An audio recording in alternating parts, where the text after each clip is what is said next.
이제 하나님 말씀을 받겠습니다. 이 시간 우리에게 주시는 하나님 말씀은 베드로전서 2장 1절에서 10절 말씀입니다. 신약성경 378쪽에 있습니다. 베드로전서 2장 1절에서 10절 말씀을 우리 찾으셨으면 한 절씩 교독하도록 하겠습니다. 그러므로 모든 악독과 모든 기만과 외식과 시기와 모든 비방하는 말을 버리고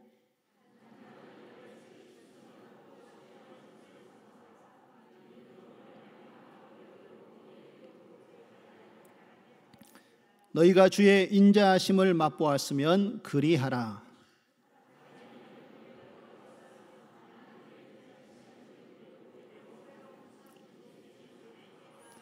너희도 산 돌같이 신령한 집으로 세워지고 예수 그리스도로 말미암아 하나님이 기쁘게 받으실 신령한 제사를 드릴 거룩한 제사장이 될지니라.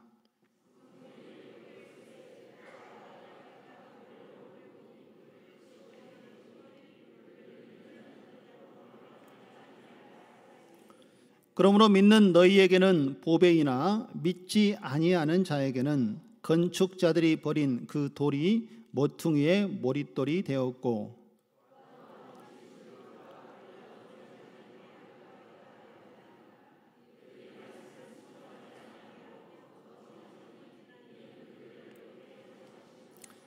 그러나 너희는 택하신 족속이요 왕같은 제사장들이요 거룩한 나라요 그의 소유가 된 백성이니 이는 너희를 어두운 데서 불러내어 그의 기이한 빛에 들어가게 하신 이에 아름다운 덕을 선포하게 하려 하심이라. 너희가 전에는 백성이 아니더니 이제는 하나님의 백성이요 전에는 국류를 얻지 못하더니 이제는 국류를 얻은 자니라.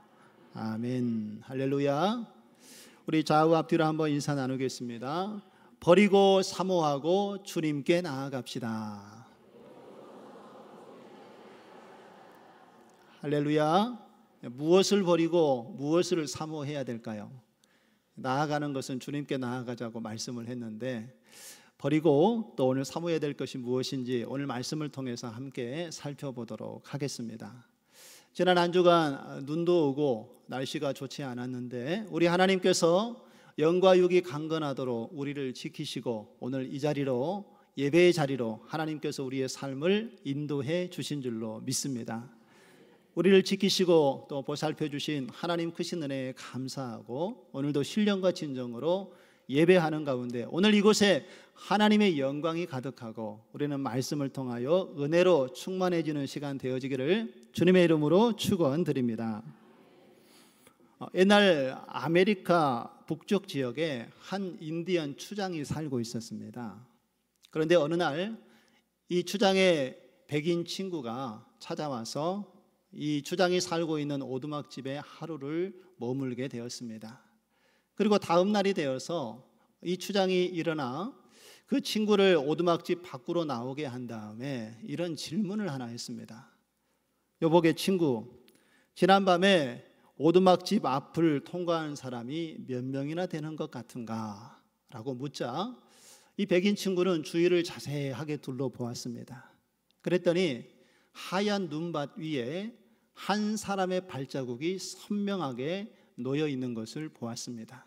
그리고 아무리 주변을 살펴봐도 다른 사람의 발자국은 보이지 않았습니다. 그래서 추장에게 한 사람이 지나간 것 같네 라고 이야기하자 추장이 이렇게 이야기를 합니다.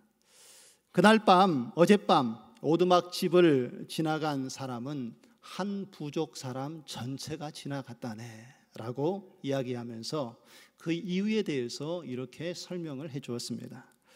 인디언들은 그들이 어떤 방향으로 나아갔는지 알리고 싶지 않을 때에는 추장이 제일 선두에 서고 걸어가면서 그 나머지 부족들은 일렬로 그들의 뒤를 따라 걸어간다라고 합니다.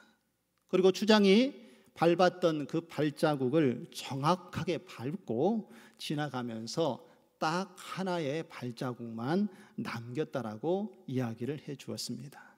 그래서 수십 명이 아니라 딱 한 사람만 지나간 것처럼 사람들이 여기게 했다라는 것이지요. 이와 같이 인디언 부족들은 지혜로운 방법을 사용해서 적들로부터 자신을 보호하고 그리고 안전하게 이동할 수 있었던 것입니다. 사랑하는 성도 여러분, 우리 예수님께서도 생명의 길을 가장 먼저 앞서 걸어가시면서 우리에게 그 발자국을 그리고 그의 삶의 모범을 이미 우리에게 보여주신 줄로 믿습니다. 우리도 주님께서 남겨놓으신 이 발자국을 따라가는 사랑하는 우리 모든 성도님들 다 되시기를 주님의 이름으로 축원드립니다. 지난주 말씀에 베드로전서 1장 말씀을 우리가 함께 살펴보았는데요. 혹시 지난주 말씀이 좀 기억이 나십니까? 잘 생각이 안 나시지요? 제가 간단하게 요약해서 말씀을 드립니다. 지난주에 고난과 핍박을 당하고 있는 성도들에게 베드로 사도가 편지를 써서 그들을 위로해 주었습니다. 예수 그리스도를 믿는 이유 때문에 이 땅에서 예수 그리스도를 믿는 사람들은 고난과 핍박을 당하면서 여기저기 흩어져서 나그네와 같은 인생을 살아가고 있지만 믿는 자들이 그 어려운 환경을 견뎌낼 수 있었던 이유는 하나님께서 우리를 택하셔서 하나님의 자녀 삼아주셨고 예수 그리스도께서 우리의 죄를 대신하여 죽으시고 부활하신 그 사건을 통하여서 우리가 예수 그리스도를 믿음으로 말미암아 거듭난 하나님의 자녀가 되었고 또 거듭난 사람으로 산 소망을 갖게 하셨기 때문에 우리가 그 역경과 환난 속에서도 믿음을 지킬 수 있는 하나님의 부름받은 백성이 되었다라고 지난 시간에 우리가 말씀을 함께 나누었습니다. 이어서 오늘 본문 말씀에는 베드로 사도가 이제 부르심을 받은 대로 살아가는 성도들의 삶이 이 세상 사람들의 삶과는 달라야 된다라고 강조하여 이야기를 하고 있습니다. 자, 그렇다면 우리는 하나님 나라의 백성의 삶 그리고 거듭난 삶을 어떻게 살아가야 할까요? 오늘 이러한 삶을 우리가 살아가기 위해서는 오늘 베드로 사도가 우리에게 말씀하시는 이 본문 가운데 우리는 주목해 보아야 될 단어가 있습니다. 오늘 그 단어는 버리라, 사모하라, 나아가라 라는 세 가지 동사입니다. 그러면 우리는 무엇을 바라고 무엇을 버리고 누구에게 나아가야 하겠습니까? 오늘 이 본문의 말씀을 통해서 베드로 사도가 우리에게 강조하고 권면하는 말씀이 무엇인지 함께 살펴보고 또 그 은혜의 풍성함에 함께 나아가는 저와 여러분 되어지기를 소망합니다. 먼저 베드로 사도는 사랑할 수 있는 수준에 이르는 성도들, 부르심을 입고 이제 하나님의 거룩한 자녀요 백성이 되어진 성도들을 향하여서 서로가 뜨겁게 사랑하는 일에 방해가 되는 부정적인 생각과 태도를 버리라고 오늘 우리에게 권면의 말씀을 하고 있습니다. 우리 1절의 말씀을 한번 보실까요? 같이 한번 읽어보겠습니다. 그러므로 모든 악독과 모든 기만과 외식과 시기와 모든 비방하는 말을 어떻게 하라고요? 버리라고 말씀을 하고 있습니다. 베드로 사도는 오늘 1절에서 이야기하고 있는 여러 죄악들을 이야기하면서 이 죄악들을 버리고 지체들을 사랑하는 법을 배우라라고 오늘 우리에게 말씀을 하고 있는 것입니다. 여기서 버려야 될 것들이 무엇입니까? 모든 악독, 이 악독이라는 것은 마음의 악한 나쁜 생각을 이야기합니다. 그리고 모든 기만은 바로 거짓을 이야기하는 것이고요. 그리고 외식은 자기의 모습을 거짓으로 드러내는 모습을 이야기하고 있지요. 그리고 시기와 모든 비방하는 말을 버리라라고 이야기를 하고 있습니다. 그런데 여러분, 오늘 베드로 사도가 이 악한 것을 버리라고 이야기하면서 같은 단어를 3번이나 반복해서 사용하고 있습니다. 그 단어가 무엇입니까? 모든이라는 단어를 3번이나 반복해서 사용을 하는데 여러분 성경에서 같은 단어를 반복해서 여러 번 사용한다는 것은 그 단어에 중요한 의미를 가지고 있기 때문에 그렇습니다. 오늘 이 짧은 한 구절 속에 베드로 사도가 모든이라는 단어를 3번이나 사용한 이유는 무엇인가 하면 이 1절의 말씀의 결론은 버리라는 거예요. 무엇을 버려야 되는가? 악한 것, 죄악된 것을 버리는데 버리되 모든 것을 다 버리라라고 말씀을 하고 있다는 것입니다. 이 말의 의미는 부분적으로 버리지 말고 완전히 버리라는 것입니다. 철저하게 모든 마음의 악과 거짓 그리고 그릇된 말들을 완전하게 내어 버리라라고 말씀을 하고 있다는 것이지요. 우리가 신앙생활을 하다 보면은요, 우리 기분에 따라 신앙생활을 하는 경우가 종종 있습니다. 하나님께서 주신 은혜가 충만하면 무엇이라도 다 나눠주고 싶고 누구도 다 사랑할 수 있을 것 같은 그런 마음이 우리에게 들지만 기분이 좀 상하거나 주변의 환경이 좀 어려워지면 마음이 완전히 바뀌어지는 것을 볼 수가 있습니다. 그렇게 사랑했던 사람들이 갑자기 미워지기도 하고 또 내 마음을 사랑으로 표현하지 못하고 나도 모르게 짜증을 내거나 분노를 표현하는 모습이 우리의 삶 속에 있지 않습니까?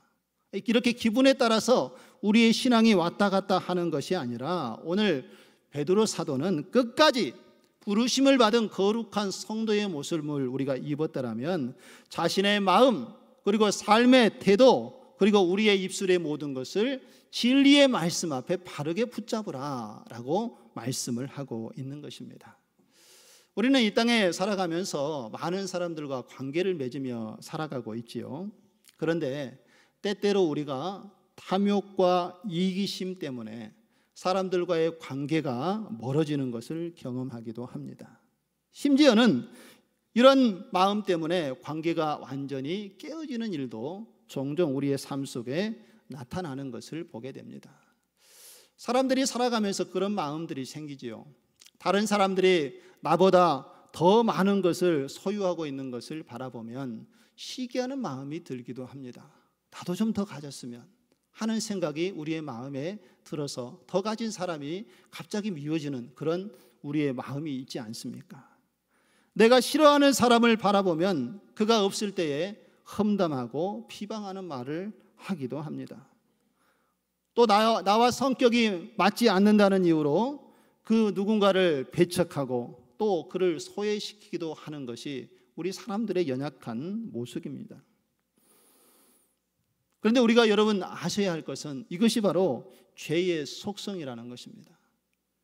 죄의 속성은 우리가 하나님의 말씀 앞에 서지 못하고 바른 판단을 하지 못하도록 우리의 마음의 상태를 흔들어 놓는다는 것입니다. 우리 안에 죄의 속성이 자리 잡게 되면은요, 쉽게 다른 사람을 우리가 판단하고 쉽게 다른 사람을 정죄하고 다른 사람을 쉽게 비방하도록 한다라는 것입니다. 자기 눈에 있는 들보는 보지 못하고 내 잘못이 이만큼 큰데 그 잘못은 보지 못하고 다른 사람 눈에 있는 조그마한 티는 작지만 커다랗게 여기면서 다른 사람들을 쉽게 판단하고 비판하고 정죄하는 것이 바로 죄악의 속성이라는 것입니다. 그래서 우리는 이 죄의 속성에서 벗어나야 합니다. 이러한 죄의 속성에 사로잡혀서 우리가 살아가다 보면은 우리가 여러분 분명히 알아야 할 것은요, 바로 남을 시기하고 비방하고 험담하는 과정 가운데 우리 자신의 영혼이 상하고 있다는 것을 우리는 분명히 깨달아야 합니다. 내가 하나님의 선한 사랑의 마음을 갖지 못하고 이웃을 사랑으로 대하지 못하면 우리의 영혼이 죽어간다는 것입니다. 다른 사람을 미워하고 비방하는 사람이 하나님께 예배를 드리면 여러분 하나님의 말씀을 믿음으로 잘 받을 수 있겠습니까? 그리고 그 사람의 예배를 하나님께서 기쁘게 받으시겠습니까? 온전한 예배를 하나님 앞에 올려드릴 수가 없습니다.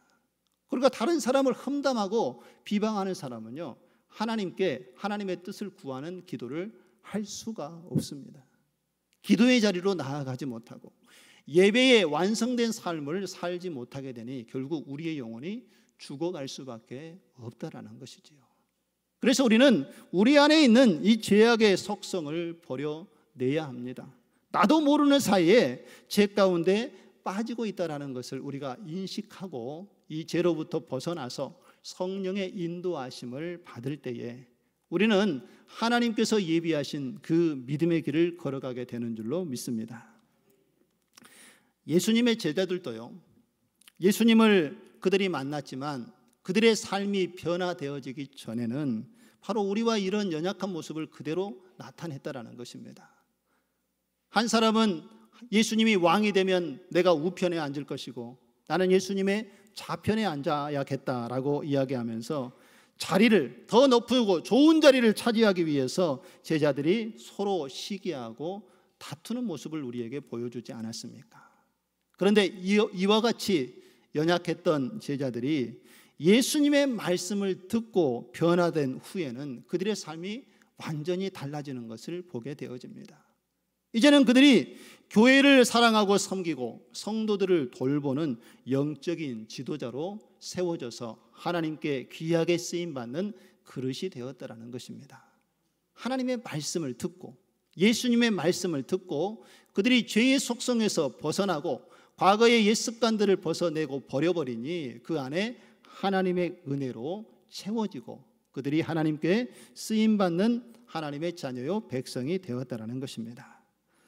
오늘 우리도 예수님의 말씀을 듣고 변화되었던 이 예수님의 제자들의 모습으로 우리의 모습이 바뀌어지기를 주님의 이름으로 축원드립니다.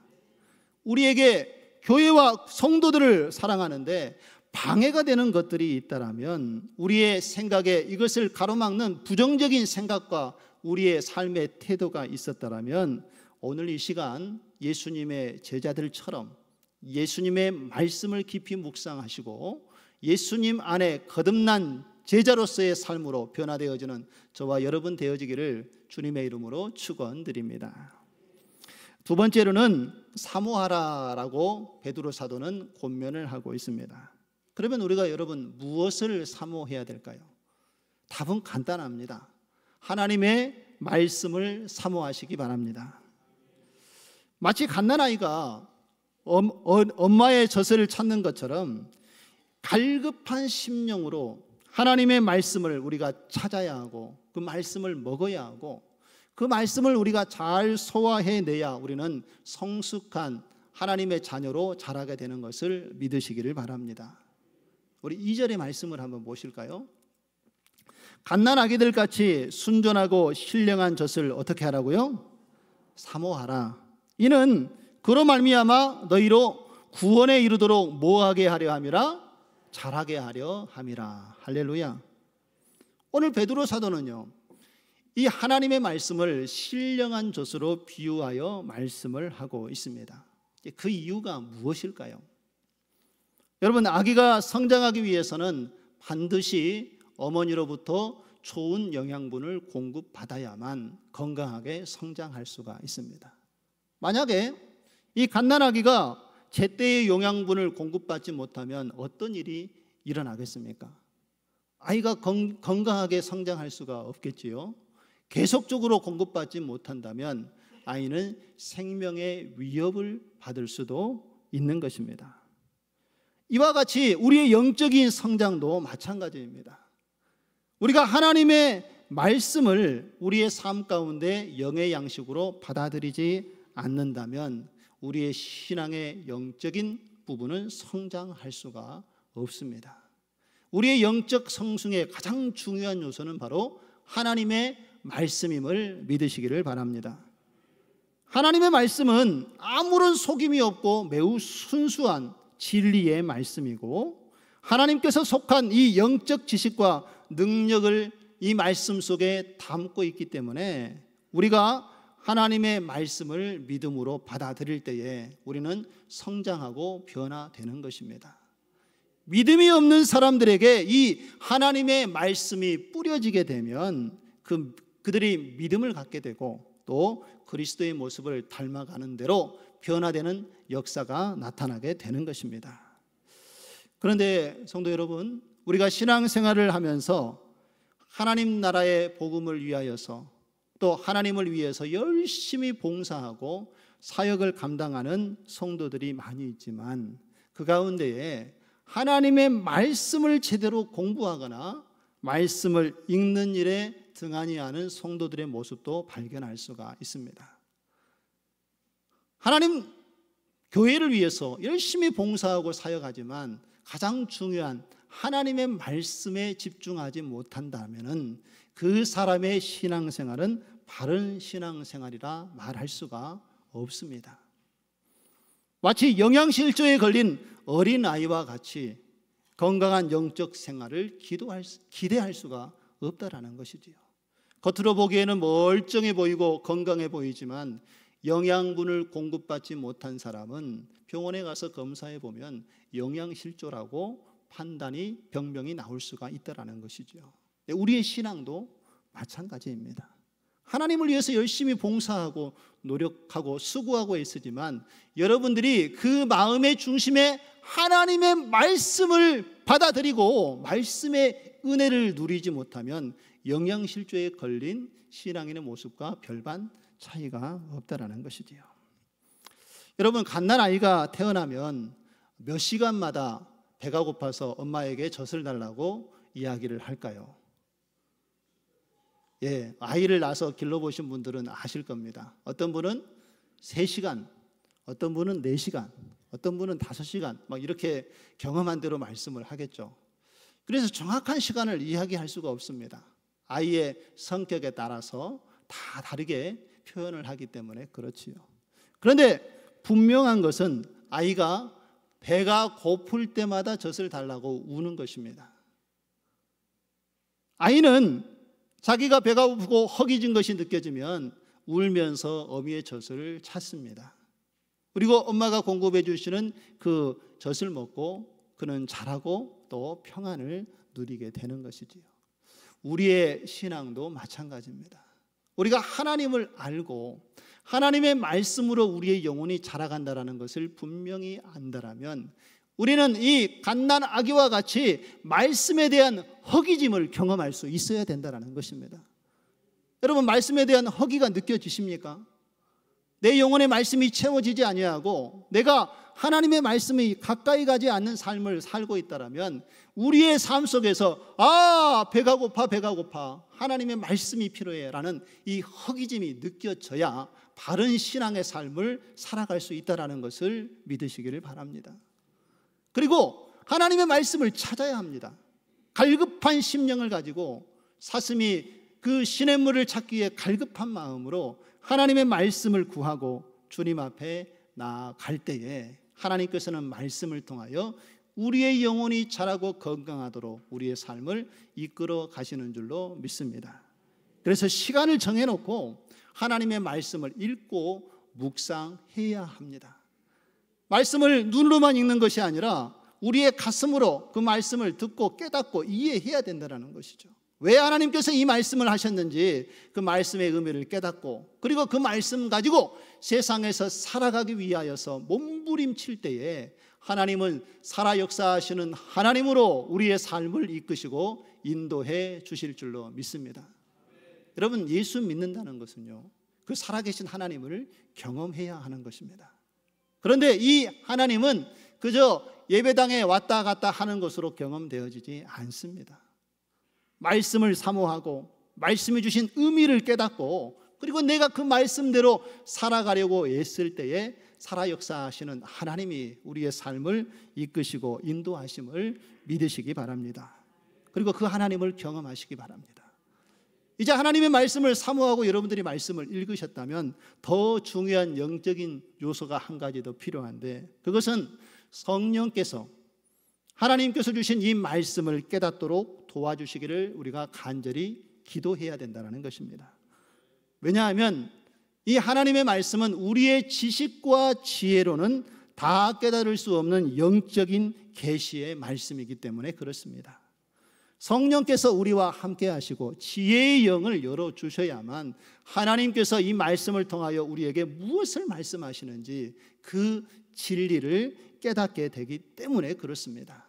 여러분들이 말씀을 사모하시고 또 그 말씀 가운데 성령의 도우심을 구하는 가운데 오늘 우리에게 주시는 이 말씀의 의미가 분명히 깨달아지고 그 말씀 가운데 살아 역사하시는 하나님을 만나게 되기를 간절히 소망합니다.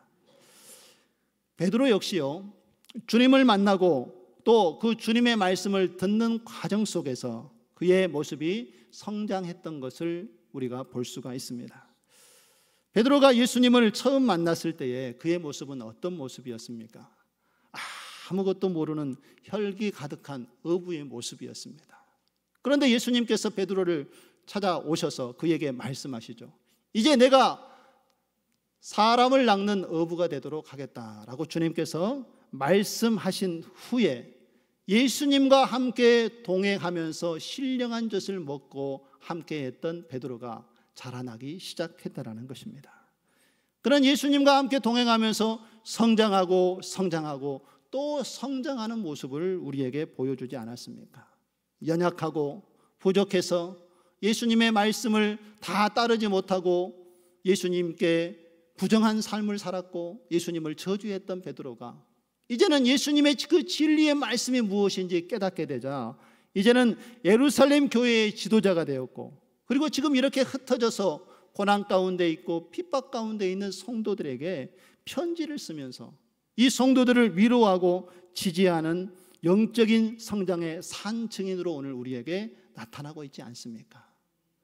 바로 하나님의 말씀을 사모하고 예수님의 말씀을 깊이 사모했던 베드로가 이렇게 성장할 수 있었던 것은 그에게 주어진 예수님의 말씀이 있었기 때문인 줄로 믿습니다.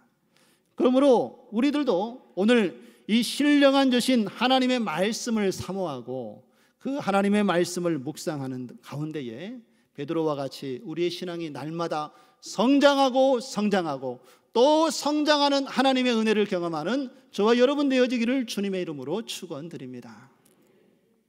마지막으로 세 번째는 나아가라는 것입니다. 그러면 우리는 누구에게 나아가야 하겠습니까? 오늘 베드로 사도는 예수님께 나아가야 한다라고 우리에게 분명하게 말씀을 하고 있습니다. 우리 4절의 말씀을 한번 보실까요?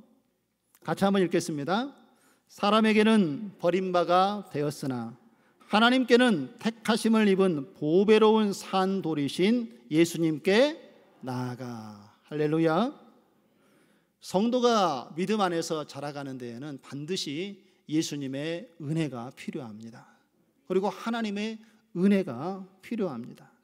그래서 오늘 베드로는 보배로운 산돌이신 예수님께 나아가라라고 오늘 우리에게 명령을 하고 있는 것입니다. 우리 성도는 예수님께 나아갈 때에 그 은혜를 힘입어서 하나님이 기뻐하시는 거룩한 제사장으로 설 수 있습니다. 우리 5절의 말씀을 한번 보실까요? 같이 한번 읽겠습니다. 너희도 산돌같이 신령한 집으로 세워지고 그리스도 예수로 말미암아 하나님이 기쁘시게 받으실 신령한 제사를 드릴 거룩한 제사장이 될지니라. 할렐루야. 그리스도 예수로 말미암아 우리가 하나님 앞에 나아가면 우리가 거룩한 제사장으로 우리의 삶이 변화되어진다는 것입니다. 여러분, 베드로전서 2장 5절의 말씀은 만인 제사장직이라는 신약시대의 성도들이 축복의 근거로 이야기하고 있는 말씀이 바로 이 본문의 말씀입니다. 구약시대의 성도들은요, 하나님 앞에 직접 나아갈 수가 없었습니다. 오직 레위 제사장들에 의해서 세워진 그들을 통하여서 하나님께 나아가서 예배도 드리고 속죄제도 드리고 하나님의 영광을 바라볼 수 있었습니다. 스스로 직접 하나님 앞에 나아갈 수가 없었던 시대가 바로 구약시대였지요. 그런데 신약시대의 성도들은요, 예수 그리스도께서 우리의 죄를 대신하여 십자가에 죽으시고 부활함으로 말미암아 그 예수님을 통하여서 이제 모든 사람들이 하나님께 직접 나아갈 수 있는 은혜를 받게 되었음을 믿으시기 바랍니다. 히브리서 10장 19절에 이것을 우리에게 분명하게 증언하고 있습니다. 우리 같이 한번 읽겠습니다. 그러므로 형제들아, 우리가 예수의 피를 힘입어 성소에 들어갈 담력을 얻었나니. 할렐루야. 예수님께서 십자가에 죽으신 사건으로 인하여서 그 성소와 지성소를 가로막고 있던 휘장이 위에서부터 아래로 찢어짐으로 말미암아 이제는 우리가 담대하게 예수 그리스도의 피를 힘입어서 거룩하신 하나님 앞에 나아갈 수 있는 길이 열려졌다는 것입니다. 예수님께서 우리의 죄를 완전하게 속량하셨기 때문에 이제 신약 시대를 살아가는 우리들은 더 이상 제사장의 중보 없이 직접 하나님 앞에 나아가 우리가 지은 죄를 자복하고 회개할 때에 하나님께서 용서하여 주시고 또한 그 은혜로 말미암아 하나님을 섬기며 예배할 수 있는 놀라운 은혜의 역사가 우리에게 부어졌음을 믿으시기를 바랍니다.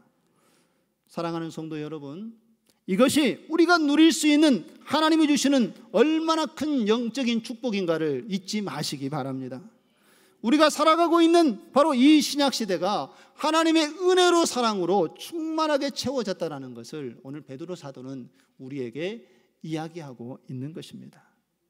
우리가 직접 하나님 앞에 나아가서 우리의 죄를 자백할 수 있고 하나님의 그 은혜를 직접 누릴 수 있는 삶이 오늘 우리에게 주어진 것이라면 이것이 얼마나 큰 은혜이고 축복이겠습니까? 저와 여러분이 그 은혜를 누리는 하나님의 자녀요 백성이 된 것을 믿으시기를 바랍니다. 그렇다면 오늘 하나님께서 우리를 제사장으로 부르신 그 이유가 무엇이겠습니까? 그 이유는 오늘 분명하게 베드로 사도는 아름다운 덕을, 하나님의 아름다운 덕을 세상에 드러내고 선포하기 위해서 우리를 제사장으로 불렀다라고 말씀하고 있습니다. 오늘 9절의 말씀을 한번 보시지요. 우리 중요한 말씀이니 같이 한번 읽겠습니다. 그러나 너희는 택하신 족속이요 왕같은 제사장들이요 거룩한 나라요 그의 소유된 백성이니 이는 너희를 어두운 데서 불러내어 그의 기이한 빛에 들어가게 하신 이의 아름다운 덕을 선포하게 하려 하심이라. 할렐루야. 그리스도 예수 그리스도를 믿음으로 말미암아 우리가 죄인된 신분이었지만 이제는 그 믿음 속에 우리가 하나님의 택한 족속이 되었고 왕같은 제사장이 되었고 거룩한 나라가 되었고 하나님의 소유가 된 백성으로 바뀌어졌다라는 것입니다. 간단하게 한 문장으로 이 내용을 요약해서 말씀을 드리면 예수 그리스도를 영접한 순간 우리의 신분이 변화되어졌다는 것입니다. 죄인에서 하나님의 자녀요 거룩한 백성이요 제사장으로 우리의 삶이 바뀌어졌다는 것입니다. 여러분들 예수 그리스도를 믿으시지요? 그렇다면 우리 모두는 이제 하나님의 택하신 족속이 된 것을 믿으시기 바랍니다. 우리는 하나님의 왕같은 제사장이 되었음을 믿으시기 바랍니다. 우리는 거룩한 하나님의 나라가 되고 하나님의 소유가 된 백성이 되었음을 믿으시기를 바랍니다. 자, 그렇다면 우리가 예수 그리스도를 믿음으로 말미암아 우리의 신분이 이제 완전히 변화되어졌습니다. 하나님의 택하심을 입은 거룩함을 입은 하나님의 자녀요 백성이 되었다라는 것이지요. 그렇다면 한 가지 질문을 드립니다. 정말 우리는 이 신분에 걸맞는 삶을 살아가고 있습니까? 나는 하나님의 택하신 백성이 되었는데 여전히 거짓과 불의에 타협하면서 하나님의 백성이 아닌 세상 사람들과 똑같이 양심에 화인 맞은 그러한 삶을 외식함, 거짓말을 하면서 살아가고 있지 않은지 우리의 자신의 모습을 오늘 이 말씀에 비추어 다시 한번 돌이켜보기 원합니다. 나는 하나님의 왕 같은 제사장이 되었는데 돈 몇 푼 때문에 우리의 신앙이 흔들리고 있지는 않습니까? 우리는 하나님의 소유된 백성인데 이 믿음의 공동체 안에서 서로 사랑하지 못하고 서로 용서하지 못하고 서로 용서를 구하지 못하고 하나님 안에서 한 형제요 자매요 지체라고 이야기하면서도 서로가 서로를 돌아보지 못하고 내 마음에 들지 않는다고 해서 못 본 채하고 외면하고 그냥 지나쳐 살아가고 있지는 않습니까? 오늘 이 말씀을 통하여서 우리의 자신의 모습을 냉철하게 다시 한번 돌아보는 시간 되어지기를 소망합니다. 그리고 우리는 하나님 앞에서 그리고 이 신앙 앞에서 내가 누구인지를 분명히 아는 것이 가장 중요하다는 것을 깨닫는 시간 되어지기를 소망합니다. 죄로 죽었던 우리의 모습이지만 예수 그리스도의 그 보배로운 피로 말미암아 우리는 하나님의 택하신 자녀요 백성이 된 줄로 믿습니다. 왕 같은 제사장이 되었습니다. 거룩한 나라이고 하나님의 소유된 백성이 되어졌음을 잊지 마시고, 하나님께서 우리를 하나님의 아름다운 덕을 선전하도록 하기 위해서 우리를 거룩한 자녀로 부르셨다라는 것을 기억하시고, 우리 주변의 이웃과 성도들을 돌아보면서 그 사랑을 함께 나누고 하나님이 기뻐하시는 일들을 함께 감당하면서 하나님께서 원하시는 거룩한 믿음의 공동체 함께 이루어가는 저와 여러분 되어지기를 주님의 이름으로 축원드립니다.